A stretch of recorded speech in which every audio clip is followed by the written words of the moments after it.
पास्का का चौथा शनिवार। पहला पाठ प्रेरित चरित्र ग्रंथ अध्याय 13 पद संख्या 44 से 52 तक।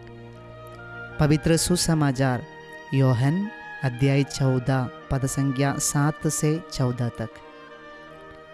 आज के पवित्र सुसमाचार में यीशु से एक सबूत खोजने वाले फिलिप को हम देखते हैं। जब यीशु अपना पिता के बारे में अपने शिष्यों से कहते हैं तो फिलिप यीशु से पिता का दर्शन कराने का मांग करता है। एक तरीके से फिलिप के ये मांग के सामने यीशु निराश किए जाते हैं।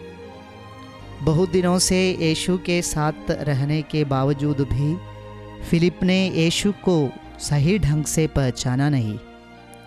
वह यीशु के साथ चलता था, खाता पीता था, यीशु ने किए चमत्कारों को देखता था, फिर भी वह पूर्ण रूप से यीशु पर भरोसा नहीं रख पाते। वह अल्पविश्वासी हो रहे हैं। पवित्र सुसमाचार में कई जगहों में यीशु अपना ये दुख को प्रकट करते हुए हम देखते हैं। शिष्यों का अल्पविश्वास को देखकर कभी कभी यीशु भी चकित हो जाते हैं। इसीलिए आज के सुसमाचार में यीशु फिलिप से पूछते हैं, फिलिप, मैं इतने समय तक तुम लोगों के साथ रहा, फिर भी तुमने मुझे नहीं पहचाना? प्यारे भाई और बहनों, आज यीशु ये सवाल हम प्रत्येक व्यक्ति से उड़ा रहे हैं। हमारे जन्म से लेकर आज तक हमारे जीवन के हर पल और हर क्षेत्र में यीशु हमारे साथ रहकर उसकी उपस्थिति हमें महसूस कराया। हमारे जीवन में कितने महान कार्यों को यीशु ने किया है।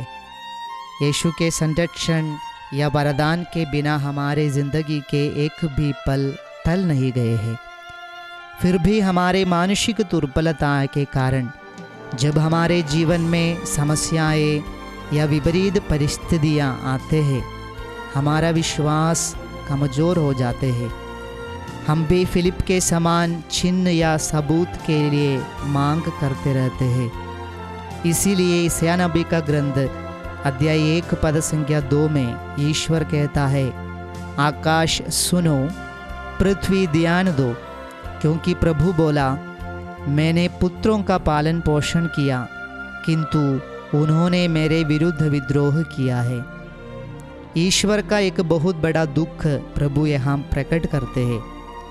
यहाँ ईश्वर एक पिता या माता का भूमिका निभाते हैं। जन्म से लेकर बच्चे बड़े होने तक अपने बच्चे की पालन पोषण करने के बाद जब वे बच्चे मम्मी पापा के त्याग को और प्यार को नहीं पहचानते समय, उसके प्यार की सबूत मांगते समय उनको जो दुख होता है, वही दुख आज ईश्वर भी अनुभव कर रहे हैं या प्रकट कर रहे हैं। हम उनके बच्चे आज ईश्वर से उसकी प्यार की सबूत मांग रहे हैं। हम उसकी उपस्थिति की चिन्ह के लिए खोज रहे हैं। वास्तव में अपने जीवन की दुख की घड़ी में या विपरीत परिस्थितियों में ईश्वर में विश्वास करना या भरोसा रखना हमारे लिए एक चुनौतीपूर्ण बात होता है। उस समय जरूर हम कोई चिन्ह ईश्वर से मांगेंगे कि हम ये अनुभव कर पाए कि ईश्वर हमारे साथ है। और ईश्वर कई प्रकार से हमें वह उपस्थिति को महसूस कराते रहते हैं, लेकिन बात यह है कि हम कभी उसको महसूस करते नहीं हैं। ये हमारे लिए आसान नहीं है, मगर हम देखते हैं जब ऐसे कठिन परिस्थिति में भी जब हम ऐसे ही ईश्वर में विश्वास करने लगते हैं, उस पर भरोसा रखने लगते हैं, तो हमारी आशा और सामर्थ्य बढ़ जाते हैं। अय्यूब के जीवन में हम देखते हैं कि इतना बड़ा दुख उसके जीवन में होने के बावजूद भी उसने ईश्वर पर अपना भरोसा को नहीं छोड़ा। उसके सारे दोस्त लोग, यहाँ तक कि उसकी पत्नी भी उसकी उपहास की, निंदा की और उसके विरुद्ध बोले, फिर भी उसने ईश्वर के प्रति अपना विश्वास को नहीं छोड़ा। ये उसके लिए उतना आसान नहीं था। ये उसको बहुत कठिन लगा। इसको लेकर वह ईश्वर से कई बार शिकायत करते हुए भी हम देखते हैं, लेकिन उसने ईश्वर में जो विश्वास और भरोसा रखा वह उसको आगे जीने का आशा और सामर्थ्य दिया। इसीलिए अय्यूब का ग्रंथ अध्याय 19 पद संख्या 25 और 26 में वह कहता है, मैं ये जानता हूँ कि मेरा रक्षक जीवित है और वह अंत में पृथ्वी पर खड़ा हो जाएगा। जब मैं जागूंगा, मैं खड़ा हो जाऊंगा, तब मैं इस शरीर में ईश्वर के दर्शन करूंगा। हाँ, वास्तव में उसने अपने विश्वास और भरोसे के कारण ही ईश्वर का दर्शन किया।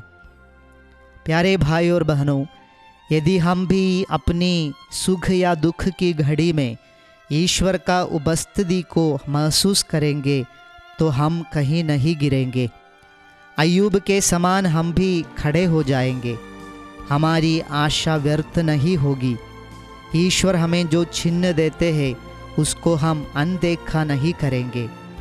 इसीलिए हमारे जीवन के हर एक क्षेत्र में, विशेष करके विपरीत परिस्थितियों में, यशायाह नबी का ग्रंथ अध्याय 59 पद संख्या 1 को हम याद करें और अपने हृदय में अंकित करें। प्रभु का हाथ बचाने में समर्थ है, उसका कान बहरा नहीं है, वह सुन सकता है। पिता, पुत्र और पवित्र आत्मा के नाम पर आमीन।